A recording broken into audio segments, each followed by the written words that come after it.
दृश्य आपण पाहतोय, पहिला जो आहे तो व्हिडिओ व्हायरल करण्यात आलेला आहे आणि त्यानंतर हाकेना कोल्हा पोलीस ठाण्यात दिल्याची माहिती ही दुसरी दृश्य।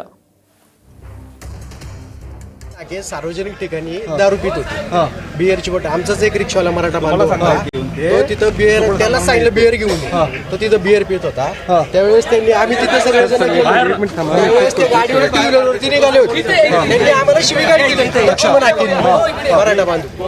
आणि त्याच्यानंतर आम्ही पोलिसांना फोन करून तिथं बोलवलं। तोपर्यंत त्यांनी जवळजवळ जास्तीची माणसं बोलवली त्यांच्या समाजाची, आणि ते आम्हाला धमकी देत होती की आम्ही तुम्हाला मारून टाकून हे करून ते करू। पण आम्ही त्यांना फक्त दोनच प्रश्न विचारत होतो की तुम्ही छत्रपती शिवाजी महाराजांबद्दल जे बोलले, संभाजीराजांबद्दल जी आता कोल्हापूरची गादी आहे, हाके साहेब इथं दारू प्यायला बसलेले आहेत।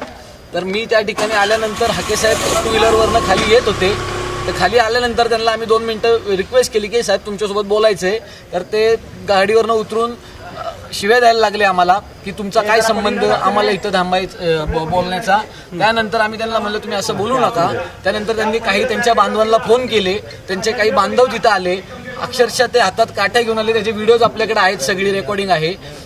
काठ्या घेऊन आल्यानंतर काय आता सांगता येत नाहीये। थँक्यू। आपण बघतोय वरिष्ठ पोलीस अधिकारी देखील डीसीपी या कोंढवा पोलीस स्टेशनमध्ये पोहोचलेले आहेत आणि आता या सगळ्या प्रकरणाची माहिती ते घेत